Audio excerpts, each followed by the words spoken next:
Mark and Judy, Judy, as he sometimes called her, met in college and married a year after graduation. Mark got a job at a large insurance company, and Judy became a high school history teacher. Mark was happy that his corporate job paid 25% more than Judy earned as a teacher, but he was more than a little envious of her several months of summer vacation. They had been married for about 4 years when Mark brought up the subject of children again. It was a sore subject for Judy, as she was tired of her mother and mother-in-law constantly asking her about starting a family, and now Mark was starting to nag her again.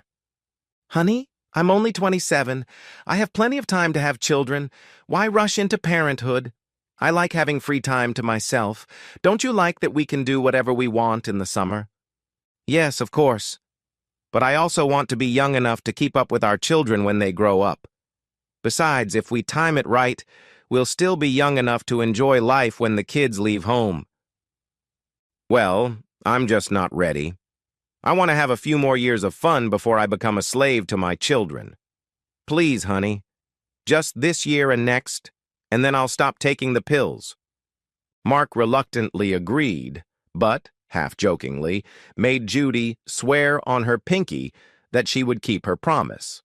Now he would have to talk to his mother so she wouldn't pressure Judy. Although he felt his mother might agree to compromise, arguing with his mother-in-law was useless. Hopefully, he and Judy could convince her to put off the idea for a year or two. During the next school year, Judy became friends with several new teachers who had recently been hired. They were young, attractive, and all unmarried. Judy went to several impromptu parties that the new girls liked to throw at various bars. She usually left around 9:30 and was home well before 10:30. Mark wasn't thrilled that she was hanging out with young, pretty women, especially after Judy told him that the girls often hook up when they go out. And how do they manage to hook these guys when they go out in a group? "Oh, well, they all love to dance, and the guys usually swarm around our table as soon as the music starts," Judy said, blushing a little, knowing what was coming next. With sarcasm in his voice, Mark said, "Sure, and of course guys just throw themselves at single girls. I'm 100% sure that when guys see your ring, they immediately realize you're not for them and never try to flirt with you. Right, honey?" "Well, sometimes I get asked to dance, but I make it clear right away that I'm married and it's just dancing. Besides, I can't compete with those girls." "Nonsense. I've seen all those young Bambi girls. They're cute, but you're just as good as any of them." Judy blushed shyly. "You're just saying that because you're my husband and you hope to sleep with me tonight." Then she smiled and said, "You know what, smooth talker? That worked." Then she grabbed his hand and dragged him into the bedroom. Mark stared at the ceiling while Judy rested her head on his shoulder. He loved moments like this. His naked wife was quietly purring in his arms, recovering from her intense orgasm. He kissed her on the head, and his thoughts returned to their earlier conversation. "Jude, I know guys hit on you when you go out, and I trust you know how to fend them off. But have you ever thought about not fending them off?" Judy hesitated for a few seconds, wanting to be honest with Mark. "Honestly? Maybe once. It was an older man who came up to me after I had dinner with a client. He said he worked for a pharmaceutical company and had just moved to the area. He had dinner with the manager of a medical clinic next door and decided to stop in for a drink. He talked to me for a while and we danced a few times. He was handsome and charming. I think he was about to ask me to go with him when my alarm went off at 9:30. I told him I had to get home to my husband and got up. He grabbed my hand and asked me to stay. I looked into his eyes and, I admit, for 2 nanoseconds, I even thought about it, but I quickly pushed him away and left. I don't know what it was about that guy, but he's the only one who's ever seduced me." "Let me guess. It was Alice's birthday 6 weeks ago and you went to the Hilton." "Oh my God, how did you know? No. You turned me on. Sure, maybe he warmed me up a little, but when I got home, I wanted you, and you drove me crazy." Mark was silent for a few moments. "I hope that's true. I want to believe that's true." Jude, I love you, but if you ever say yes to another guy, it'll be the end of us. I know, baby, I know. I would never do anything behind your back. We agreed, no cheating ever. One time and that's it. We both agreed. Judy snuggled up to her husband and kissed his face until he turned to her and kissed her on the lips. Over time, Mark forgot what his wife had said to him. She always tried to tell him everything that happened when she was with Bambi. He trusted her, and as far as he could tell, she had never betrayed his trust. The following summer, 3 weeks before the end of Judy's summer vacation, they threw away the last pack of birth control pills. In a couple of weeks, they would start trying for a baby. Mark was thrilled with the idea, and Judy claimed to share his enthusiasm, but part of her was nervous about starting this new phase in her life. Mark was vaguely aware of his wife's fears, so he planned a short trip to the beach, thinking it would be a nice way to end Judy's summer vacation. Judy liked the idea of a romantic getaway and bought a new revealing bikini and several sexy summer dresses for the occasion. The resort was beautiful, and the happy couple enjoyed the attention of the staff. They spent the first 2 days lying in the sun and walking hand in hand along the beach. They spent their evenings having a light dinner and then watching the sunset from the balcony, followed by hours of lovemaking. It was a happy time for both of them. On the third evening, Judy suggested going dancing at one of the nearby clubs. She put on a tight-fitting emerald-colored dress and high-heeled sandals. "Wow, Judy, you look amazing! How am I going to keep the wolves off tonight?" Judy laughed. "Don't be silly. You're the only animal I'm interested in." The club was packed with people. Loud music was playing and dancers were moving to the beat. Judy was a sexy dancer and attracted a lot of attention. Every time they returned to their table to rest, several young, lustful guys approached them and asked Judy to dance. Mark could see that she was flattered, but Judy rejected all their offers. Towards the end of the evening, a handsome man in casual clothes slowly approached their table. Mark noticed him before Judy did and stopped talking. Judy turned to see what had distracted her husband. "Judy?" the man asked cautiously. "Stephen!" Judy exclaimed. "What are you doing here?" She stood up to hug the uninvited guest, while Mark looked from one to the other. Then Judy turned to Mark, who also stood up. "Mark, this is Stephen. We met at April's birthday party. Stephen, this is my husband, Mark." Mark was a little stunned as his brain slowly processed the information. This was the guy who had seduced her the night she was out with her friends. The guy who had sent Judy home in a state of arousal. This guy was responsible for one of the best sex sessions he had ever had with his wife. The man extended his hand. "Hello, Mark. It's very nice to meet you." Yes, thank you. It's nice to meet you too," Mark stammered, shaking the shorter man's hand. Judy smiled at Stephen. "My goodness, it's a small world. How did you end up here?" "My company was entertaining clients here earlier in the week, and I decided to take a couple of days for myself. It's so beautiful here that I'm not ready to go back to work. How about you? What brought you to this little piece of paradise?" "Our last vacation before the start of the new school year," Judy said, still smiling broadly. The handsome salesman turned to Mark. "I don't want to impose, but would you mind if I asked your lovely wife to dance?" The voice in Mark's head screamed, "No! Damn it!" But before he could answer, Judy blurted out, "Oh, he doesn't mind."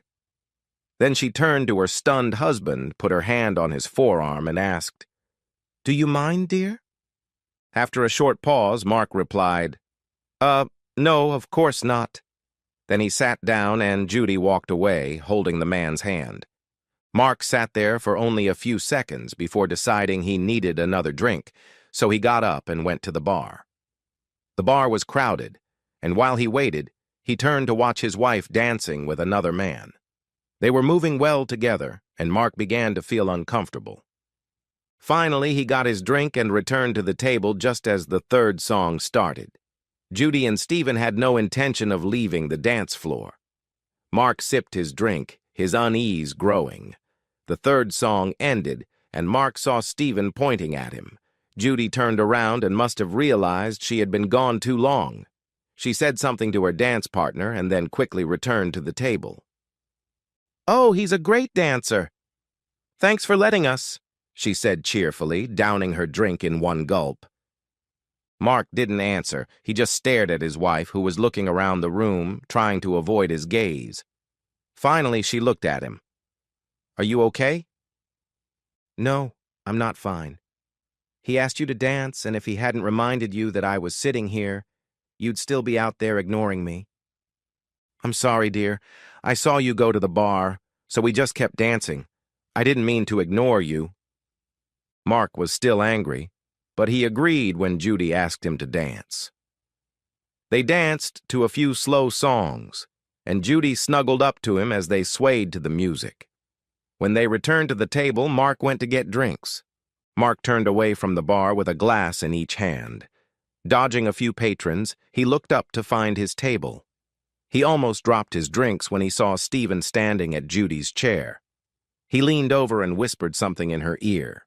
Placing his hand on the table, Mark turned and walked away. "So your boyfriend's back. Did he ask you to dance?" Judy just shook her head and took the glass of wine Mark had placed in front of her. She took a big sip, then another. Mark watched her, waiting for her to speak. She emptied her glass and stood up. Mark knocked back his glass and stood up too. "Are we leaving?" "Yes. I think we should go back to the room." When they entered the room, Judy threw herself into his arms. She kissed him deeply, burying her face in his tousled hair. Mark fell onto the bed, gasping for breath, and Judy climbed on top of him. Judy kissed him on the cheek. "I love you, baby." She got up from the bed and went into the bathroom. Mark followed her a few seconds later. Naked, he stood over the toilet while Judy brushed her teeth and came out of the bathroom. He washed his face and hands, and when he came out, Judy was standing in front of the mirror, applying fresh lipstick. He watched her as she tousled her hair and sprayed more perfume on herself. She was still fully dressed. "Baby, what are you doing?" Judy grabbed her purse and tucked it under her arm. She took a deep breath and said, "Mark, I told Stephen I'd stop by his place for a drink before bed. I'll be back in a minute." "What did you say?" "Honey, I really want to do this. It's just a drink before bed. I won't be long." "Are you out of your mind? You're not going to that bastard's room." "Mark, please. He's leaving in the morning and I'll never see him again. I need to see him and say goodbye. Just give me this last chance before we start a family and I become a mother forever." "Are you out of your mind? I won't let you sleep with another man. You're my wife." She walked up to him and put her hand on his bare chest. "Yes, baby, I'm your wife and I always will be. That's why I have to do this now, before I become the mother of your children." Mark pushed her away. "No way! Get out of here! It's over between us!" Judy struggled to hold back her tears. "I thought you would understand. It's just one night, just a goodbye. You have to let me do this and I'll come back to you forever."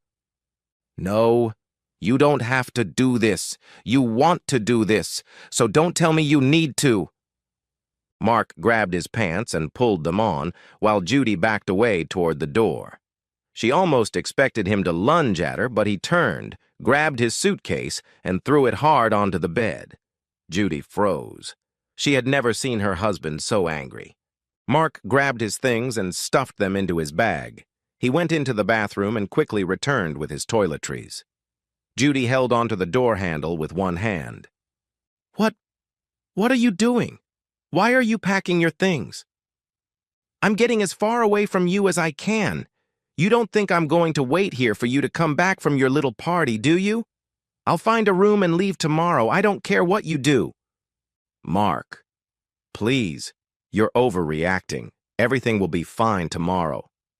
Please, baby, don't do anything stupid." He turned toward the door. "Get out of my way, you idiot!" Judy stepped back. Mark rushed past her and ran out of the room. She called after him, but he kept running down the hallway and turned the corner. He went to the front desk and asked for another room. "I'm sorry, sir, but we're fully booked," said the clerk, looking at his disheveled appearance. Let me make a call." It was almost midnight, and there was hardly anyone in the lobby. Mark paced from corner to corner, and the clerk looked at him with concern. Finally, she hung up the phone and handed him a piece of paper. "The Nova Hotel is about a block away. They have one room available, but it's only for tonight. Tomorrow it's already booked." "I'll take it." Mark snatched the paper from her hands, startling the young clerk. He paused, took a few deep breaths, then smiled at her. "I'm sorry. You've been very helpful. I'm sorry for being so rude." She smiled as he turned calmly and walked away. Judy wiped the tears from her eyes as she walked down the hallway. She checked the room number on the napkin Stephen had left on her desk. She found the door and knocked. Stephen opened the door in his bathrobe and let her in.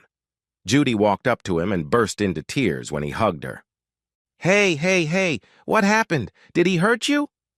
"No, he got very angry when I told him I was going to see you before bed.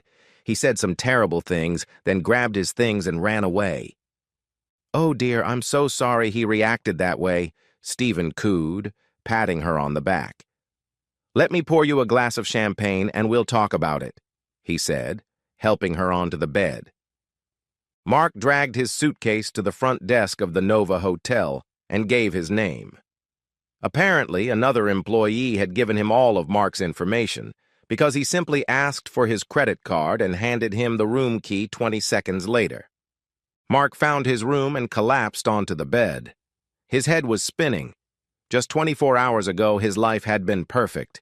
Now everything had gone wrong.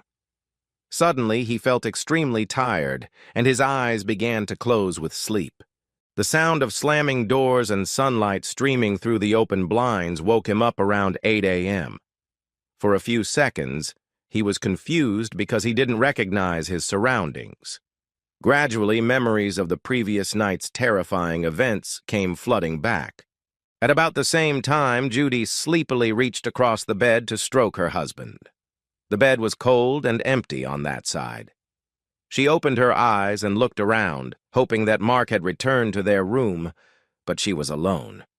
She turned her face to the pillow and cried. Gathering her strength, she found the phone. She called, but Mark didn't answer. When the answering machine kicked in, she said, "Mark, honey, I fell asleep waiting for you to come back. I'm alone in our room and I'm scared. Please, sweetie, forgive me for everything. Please come back. I need you." Mark felt a little better after his shower. He got dressed and picked up his phone. He listened to Judy's voicemail message. Her message confused him, but he didn't panic. He called the airline and rebooked his flight for the same day. He ignored several calls from his soon-to-be ex-wife. He called his brother and asked him to pick him up from the airport. Judy spent most of the day calling home and Mark's cell phone, but no one answered. She called her parents and told them that she and Mark had had a fight and he had left in a rage. They tried to call their son-in-law, but to no avail.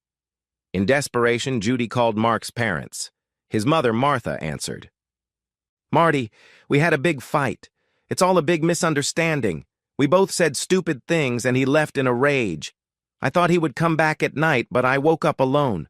I have no idea where he is." "He's here at John's. You'd better go home and sort things out. He's talking about divorce." "Oh my God, I don't want a divorce. Please, Marty, knock some sense into him." "He's my son, I love him, but he makes his own decisions. If you love him, you'd better go home and convince him of that." While Judy was driving home, Mark was meeting with his lawyer. "I just want out. She left to sleep with another man. I can't forgive her." "Well, there's no fault in this state, so you can file for divorce right away if you want. You'll split everything 50-50. She makes a little less than you, but she probably won't have to pay alimony. She'll probably be allowed to stay in the house until it's sold, and then you'll get half of the proceeds." "How long will that take?" "If she signs right away, 4 to 5 months. If she fights it and asks for counseling, probably 8 to 9 months. Okay? File as soon as possible. Judy tried to see Mark, but he avoided her. She called, texted, emailed, and even sent him a note, but he didn't respond. Finally, she asked her lawyer to request counseling, and the judge approved it. She really wanted to talk to him at the first session. Mark was furious that he had to meet with this selfish bitch for 8 damn mandatory counseling sessions. When he showed up for the first session, he was ready to explode. Mr. and Mrs. Collins, the judge has ordered these counseling sessions, and you must both attend and cooperate, or you will be charged with contempt of court. Do you understand? Dr. Ruby Scott looked at them both, and they nodded. Okay, Mr. Collins, you filed for divorce. So why do you want a divorce? She had a sexual relationship with another man. She broke her vows. I can't live with that. No, I didn't. I've never slept with anyone but you since we started dating. Nonsense! You slept with Stephen at the hotel. You told me you were going to sleep with him and expected me not to mind. No, I said I wanted to have a drink with him before bed. Just a drink to say goodbye. I never said I wanted to sleep with him. Mark stared at Judy. You're lying. You spent the whole night with him. No, I didn't sleep with him. I fell asleep in our bed, waiting for you to come back after you left in a rage. Nonsense. You put on makeup and said you were going to his room. Yes, but I just wanted to say goodbye. I went, had a drink, said goodbye, and came back to our room. I tried to call you and even sent you a text message, but you didn't answer. I slept in our bed alone, waiting for you to come back. Well, Mr. Collins, it seems you had some misconceptions when you filed for divorce. Now that you know the truth, how do you want to proceed? I don't believe her. She's lying. She told me she wanted to go to this guy's room and made it clear she wanted to sleep with him. To whom did she imply this, Mr. Collins? I'm not clear. Perhaps you misunderstood her words? Perhaps you jumped to conclusions? Mark clutched his head, his thoughts racing. My God, did I misunderstand? No, this is just a ploy. She slept with that guy, I know it. He shook his head. He looked at Judy, then at Dr. Scott. I'm sorry, Doctor, I just don't believe her. Well, we still have 7 sessions to figure this out, but I think that without proof to the contrary, we have to take Mrs. Collins at her word that she didn't sleep with another man. During the 3rd session, Judy said she had news for Mark. Dr. Scott smiled at her and asked her to share the information with Mark. Mark, honey, you're going to be a father. What? Yes, dear, isn't it wonderful? We conceived a child just like you wanted, just like we planned. But how? We haven't had sex in almost 2 months. Yes, I'm 8 months pregnant. Remember, I stopped taking the pill? It usually takes some time, but your swimmers must have been very determined. I think it happened at the hotel. If you remember, we did it quite a lot there, she said and blushed. Mark was stunned. Are you sure? I mean, absolutely sure you're pregnant? Yes, of course, I went to the doctor and took a test. She said I'm 8 weeks along. Honey, we're going to have a baby. I can't believe it. A baby? We're going to have a baby. Yes, it's exactly what we wanted. Please, Mark, I want us to be a family. Will you at least think about coming home? I'm managing, but I would really like my husband to be home to help me. Mark was still in shock, his thoughts racing. Is this possible? Jude is really pregnant. I'm going to be a father. My God. Finally, he looked at Dr. Scott. Is this true? She laughed. Yes, I saw the medical report, and yes, she is pregnant. This is not a joke. Mark, since you're going to be a father soon, don't you think it would be better to go home? Still stunned, Mark simply nodded his head. Judy jumped up and hugged him. Oh, Mark, we're going to have a baby. I just know you're going to be the best father in the world. Mark returned home. He was overwhelmed by the outpouring of love from all the future grandparents.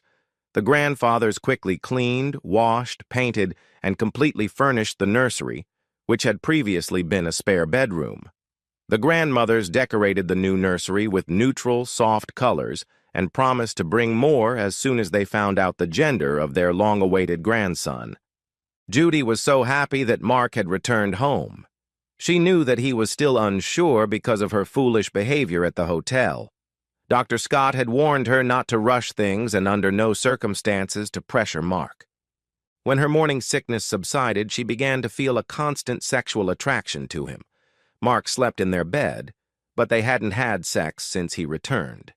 He was kind and attentive, but now her needs were growing stronger. She followed Dr. Scott's advice, but she was beginning to feel disappointed. She decided she had waited long enough. Mark smelled Judy's lasagna when he entered the house. He heard her banging pots and pans in the kitchen. He glanced into the dining room and saw that the table was beautifully set. He froze when he entered the kitchen. Judy had her back to him and was tossing a salad. She was wearing an apron over a short silk kimono-style robe. "What's that?" Judy jumped and turned sharply toward him. "Mark, I didn't hear you come in. You scared me."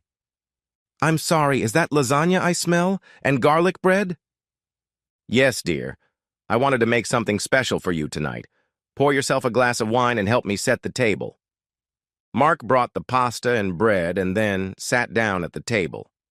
In the kitchen, Judy took off her apron and carried the salad into the dining room.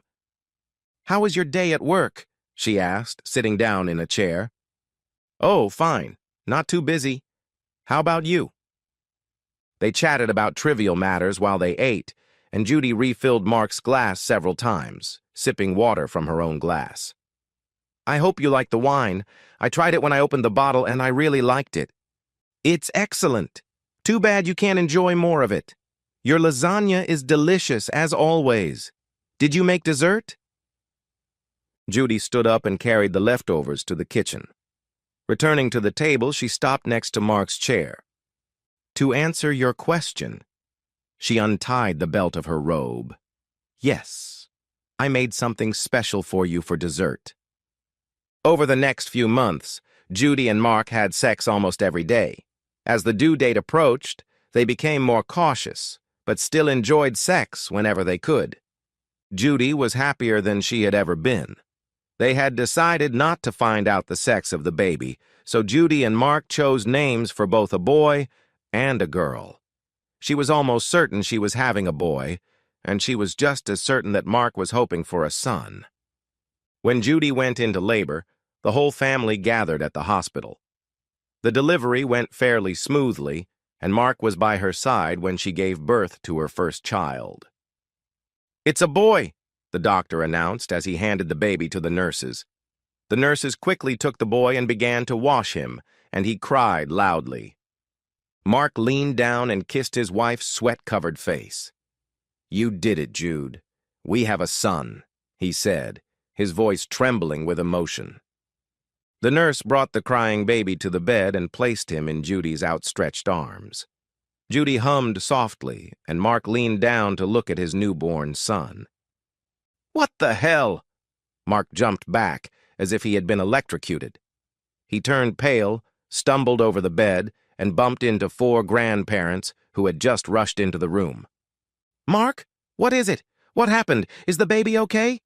The grandparents bombarded him with questions, but he pushed them away and ran out of the room. Martha was the first to reach Judy and the baby. "My God!"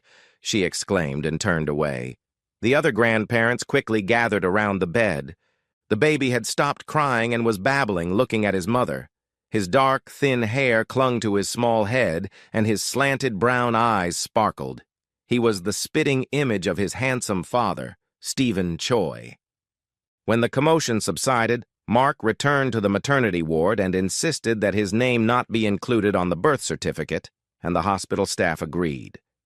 His father convinced him to talk to Judy and hear her side of the story. He reluctantly entered her room.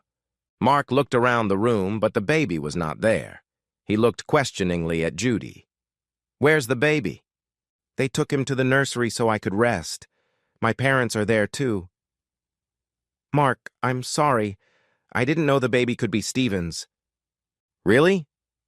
So he conceived you just by talking to you? Judy lowered her head. No, of course I lied about that night. I was with him, but only once. I was upset, and he was comforting me. We were drinking champagne, and then he started stroking my back, and, well, it just happened. Of course it happened. You knew perfectly well it would if you went there. You wanted to sleep with him, and you did. Judy shook her head. No, no, no. After you left, I decided to just go and say goodbye to him, but I was so upset. He realized how upset I was and took advantage of me. As soon as it was over, I ran back to our room and cried all night. So when you said you just talked to him and then waited all night for me to come back to our room, you left out one little detail, the part where you slept with him and then came back to our room.